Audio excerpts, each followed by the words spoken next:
Essa semana eu coloquei lá no Substack um texto cujo título é Nostalgia da Eternidade.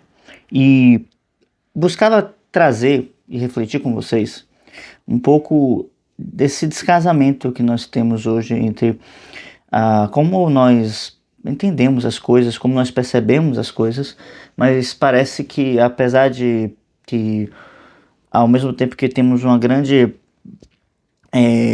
vamos dizer, a abundância de tudo, né? Nos parece faltar muitas coisas, né? Parece que algo sempre está em falta. E inclusive aquelas coisas que são mais importantes, aquelas coisas que são tão caras, tão únicas para nós, elas acabam ficando em segundo plano, a tal ponto de que nunca acontece, né? Então, aquilo que vem a ser nossa vocação, nossos sonhos, aquelas coisas que são para nós tão importantes, a gente acaba deixando de lado e nunca resgata isso, né, em nenhum momento. Porque isso não é considerado importante para os outros, né? E acabamos que nos acostumamos a viver uma vida que se pauta muito no que o outro vai validar ou não. E isso é algo muito curioso, né? Uma vez que quando a gente pensa no ideal da filosofia, né, do homem filósofo, do rei filósofo que Platão vai nos trazer, temos um conceito de indivíduo que é muito claro e muito forte dentro da obra de Platão e que causa em nós um choque, né? Porque é um ser que preza muito pela sua independência e a sua capacidade de tomar decisões difíceis, sua capacidade de exercer o domínio sobre si e é, delegar as coisas, ou melhor, tomar decisões com prudência, né? Principalmente, esse é o ponto mais claro assim da sua governança, né? E essa governança é feita primeiro sobre ele mesmo, né? Então, ele, por ser governante de si mesmo, ele consegue ser aquele que conduz e orienta os demais. Tá, pensando nesse ponto de vista, né, essa independência que esse homem filósofo tem, ela não se trata de uma independência arrogante, né, do tipo, eu faço o que eu quero e simplesmente cuspo na cara dos outros que não concordam comigo, né? Não se trata disso, porque isso as pessoas fazem bastante hoje, né? O que se eu estava colocando é justamente a necessidade que a gente precisa, que a gente tem, a necessidade que a gente tem de desenvolver um certo discernimento para poder reconhecer como operar na vida. Porque as pessoas vão nos cobrar uma série de coisas baseadas em suas crenças, baseadas na sua experiência de vida, e inclusive, né, até na sua condição social, né? Isso é uma coisa que eu já tratei aqui quando trouxe a educação sentimental, que o Julian Marias ele fala que a falta do conceito de alma como um elemento norteador da esfera humana, uma esfera humana válida de ser tomada como um elemento norteador de conduta, vai empobrecendo nosso horizonte de consciência e acaba que nós nos observamos apenas como acidentes genéticos, né? Ou frutos de uma classe social, né? Ou seja, ele fala que o homem só tem a visão de si enquanto o elemento biológico e enquanto o elemento social, enquanto um aparato socioeconômico, né? E isso é uma visão muito empobrecida. O que é que ele nos orienta então a fazer?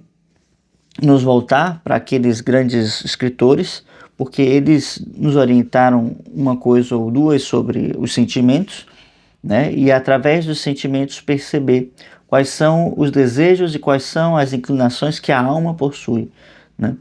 E dentro desse processo perceber que existem coisas que não são tão positivas assim e outras que são mais positivas, né? Sendo que o que eu trago como um bom entendimento do que são os bons sentimentos é o que o Hilke traz em Cartas a um Jovem Poeta, que fala dos sentimentos como um elemento que acumulam e elevam o ser humano, né? Ou seja, tem uma capacidade de manter ele coeso sobre um mesmo eixo, né? E o fazem subir, né? Isso é uma visão, uma imagem muito interessante, muito bonita até, né? Mas pensa que isso gera em nós um eixo alto, como uma espécie de espiral, né? Então, se você está num centro, né, concentrado e elevado, esse centro concentrado ele se assemelha muito a uma espiral, a um cone, né? Enfim, são elementos que nós tomamos como figuras para poder trazer esses desenvolvimentos de raciocínio que nos ajudam a nos nortear para o que nós estamos tentando desenvolver, transformar aqui. Então, à medida que vamos descobrindo que há esses valores mais perenes, podemos então buscar a nos assemelhar como eles, como são esses valores, né? Então, a nossa grande dificuldade é a leitura que eu faço, né, buscando corroborar com esses pensadores que eu já trouxe aqui antes, né, tanto Julia Marias como Gustavo Corsão, que são mais recentes, né, do século XX. Eles buscam resgatar um pouco dessa sabedoria tradicional e eles falam justamente essas coisas, né? Nos falta uma clareza de valores. Então, à medida em que vamos esclarecendo esses valores e desenvolvendo eles em nossa vida, aplicando eles em nossa vida, as coisas começam a ficar mais claras. Então, nos falta, na verdade, valores claros, não simplesmente como regras de conduta, não simplesmente como mandamentos, né? Nada contra mandamentos, nada contra regras de conduta, né? Inclusive elas são necessárias, mas isso não é suficiente para fazer um ser humano, né? Então, se eu juntar todos os valores de todos as religiões, as instituições, as profissões, se eu juntar todos eles, todos, não dá um único ser humano ético, não dá um único ser humano com clareza do que são os seus valores. E isso se dá porque a verdade ela precisa ser vivida e não simplesmente especulada, tá? No momento em que eu começo então a aplicar esses valores, a vivê-los, eles começam a ter algum sentido, né? E esse sentido então começa a ser vivido, né, dentro de uma aplicação, vamos dizer, orgânica, né, desses valores. Então, à medida em que eu vou vivendo os valores, eles vão tornando parte daquilo que eu sou. E então, isso vão se incorporando à minha personalidade, né, para falar mais claramente. Porque a alma guarda em si todos os segredos, todos os conhecimentos, né? No entanto, enquanto ela não desperta para esses conhecimentos, não atualiza esses valores, né, para usar uma linguagem aristotélica, então, e ela desperta e aplica esses conhecimentos, eles não vão ser para ela nada mais do que uma grande teoria, né, uma grande, vamos dizer, como uma espécie de hipótese, e não simplesmente, e não como algo vivencial. Na medida então que a gente vai aplicando isso, vamos então conseguindo viver de forma mais intensa o que são esses valores, e eles vão fazendo algum sentido, não simplesmente como um conjunto de regras, mas sim como uma conduta adquirida que norteia nosso discernimento e que nos leva a uma prudência, nos leva a uma justiça, a uma sabedoria. Eu estava discutindo com alguns alunos ontem justamente essa questão, né? Como nós vamos entender a história do ponto de vista filosófico e entender como esses filósofos enxergavam a condição humana, né? E uma coisa que me ficou claro foi que a gente hoje é educado a observar a história de forma muito passiva, né? Então a gente olha a história acontecendo e o que a gente pode fazer sobre ela é estudá-la, né? Estudá-la, observá-la, Nós não podemos vivê-la, não podemos participar da história, porque a história ela é, vamos dizer assim, construída por aqueles que possuem um certo poder, né? Sendo que essa visão é uma visão mais recente, né? E quando nós vamos para os antigos gregos e mais mais mais recente, né? Seriam os romanos, né? Que os romanos chegaram a ter toda uma doutrina, toda uma ideia do que seria a história, né? Todo um estudo disso, eles se interessavam muito por esse tema.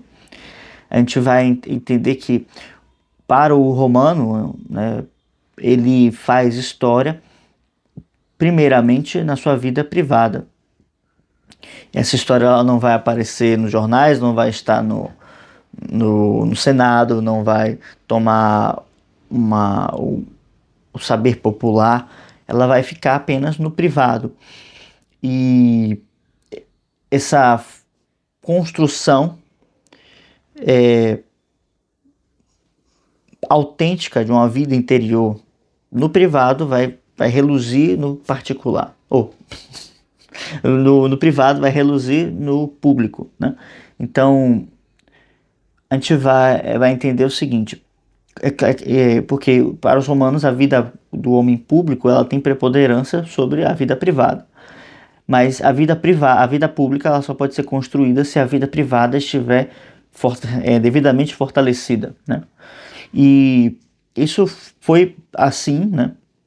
E vamos dizer assim, até mais ou menos o início do Império, né? E logo depois esses valores começam a ir caindo, né? E acaba que os títulos começam a ter preponderância sobre a própria moral do indivíduo, a própria capacidade e a própria clareza de valores desse indivíduo. E isso faz com que, rapidamente, na verdade, né, a coisa desande e o império caia, né? E isso por quê? Porque começa a ter essa preponderância do público sobre o privado, começa a ser tão grande que ela acaba sendo simplesmente uma vida exterior, né? Mas aí é bom conectar duas coisas, né? O público tem sim uma preponderância sobre o privado, porque no sentido em que os valores universais, se eles são universais é porque eles têm uma capacidade de ser melhores, porque eles valem tanto para mim quanto para você, quanto para qualquer outra pessoa.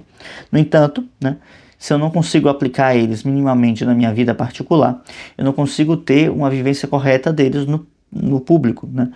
O que faz com que eu não tenha uma vida inteira, né? Vou estar dividido em duas coisas diferentes. Eu vou usando máscaras, né? Inclusive, a palavra máscara, ou a palavra persona, né? Que daí origina a personalidade, vem da palavra, né? Persona, que é máscara, né? Persona, máscara, e persona deriva personalidade. E justamente quando a gente fala de formação da personalidade, é da formação dessa máscara. Porque a alma, por ela mesma, ela não tem como se fazer presente em toda a sua plenitude, né? Porque é um elemento atemporal e eterno, né? Então, ela participa da eternidade, ela participa do plano da eternidade. Justamente, nós temos essa carência, a carência da percepção da alma, a carência de estar vamos dizer assim, com a alma, né? Porque justamente a alma é aquela que tem a posse dos valores eternos, é ela que tem como enxergá-los, como vivê-los, né? E nós formamos a personalidade para que a alma possa estar cada vez mais presente dentro dessa personalidade. Se faça não presente simplesmente vivificando o corpo, mas também em sua bondade, né? Que é a aproximação do bem. Quanto mais próximos ao bem, que para a filosofia esse bem vai ser os arquétipos, que são elementos inomináveis, indefiníveis, né, que vão se aproximando da unidade, daquilo que unifica todas as coisas, né, e que vamos chamar depois de Deus, né, esse Deus absoluto que unifica tudo, né. justamente, eu perdi um pouquinho o fio da meada aqui, mas à medida que vamos nos aproximando desse valor absoluto, né, vamos então sendo mais capazes de formar a nossa própria personalidade conforme esses valores que vamos observando. Então, quando eu falei desse termo nostalgia da eternidade, eu estava me referindo a uma necessidade que nós temos de buscar as coisas eternas, porque do contrário isso gera uma série de deficiências, tá? A princípio deficiências morais, mas que elas descambam após algum tempo em deficiências físicas, biológicas, deficiências de saúde, né? Uma série de questões patológicas acontecem por conta de uma falta de valores morais, tá? Por quê? Porque a, a força moral, ela tem uma conexão com aquilo que é atemporal. E o que é atemporal nos possibilita um fortalecimento interior e nos possibilita a vivência dessa unidade, tá? Que é uma capacidade que nós temos de nos manter inteiros, de nos manter fiéis a nós mesmos, de nos manter plenos. Justamente a partir daí, né, quando vivenciamos essa unidade, né, fica mais fácil não sucumbir a certas questões. E mesmo que o indivíduo, o sujeito, ele venha a ter certas doenças, ele as suporta melhor, né? Então, são vastos os relatos de pessoas que, ainda que estejam com muitas comorbidades, muitas doenças, muitos problemas físicos, pela sua força interior, pela sua força moral, nunca reclamam um único momento desses problemas, né? E são tantos os exemplos que eu não preciso nem citar nenhum aqui, mas vocês podem procurar sobre isso, né? Porque aqueles que acabam desenvolvendo esse senso, né, essa força interior, os problemas exteriores, inclusive os do corpo, eles acabam tendo menos relevância e acaba que ela se preocupa mais com o bem-estar do outro, do próximo, do que consigo mesma, né? E assim se vai a vida, né? À medida que nós nos aproximamos desses valores eternos, que é isso que nos falta, nos sentimos plenos, nos sentimos completos. Sentimos menos necessidade de comer, menos necessidade de descansar, menos necessidade de estar satisfazendo certos prazeres que temos e menos necessidade de coisas externas, né? Sei lá, desejos diminuem um pouco, né? Às vezes a gente tem um desejo de coisas que não fazem o menor sentido e quando a gente acha que aquilo tem um grande valor, uma grande importância em nossa vida e quando nós alcançamos aquilo, perde a graça completamente. Aí, inclusive hoje o pessoal fala muito sobre isso, né? A ânsia de ter e o tédio de possuir, blá blá blá blá blá. É uma frase de efeito que pegou muito, né, nas redes sociais, mas que é um indicativo forte do nosso desencontro em relação a esses valores, porque um exame consciente e não vou nem dizer racional, mas um exame imaginativo de você ter a posse daqueles bens que você tanto quer, apenas na sua imaginação já seria o suficiente para te dar uma clareza sobre se isso é lícito ou necessário para ti ou não, tá? Então, como nos falta esse eixo de valores, nem esse exercício de imaginação nós conseguimos fazer mais, tá? Então, o que realmente nos falta, né? Na minha opinião, seguindo, né, esses ensinamentos tradicionais, são valores claros de conduta que nos coloquem na direção certa, que nos coloquem no eixo e nos dão clareza de qual caminho seguir na vida, tá bem? Vamos ficando por aqui. Se gostou do vídeo, por favor, deixa um like, se inscreva no canal. vocês ajudam muito aqui. Comenta qualquer coisa aqui no final, caso vocês tenham ficado até aqui, né? Comenta, sei lá, valores eternos. E qualquer coisa, deixa um comentário de alguma pergunta, se não tenha ficado claro, tá? Vamos ficando por aqui e até a próxima. Tchau, tchau. Fiquem bem.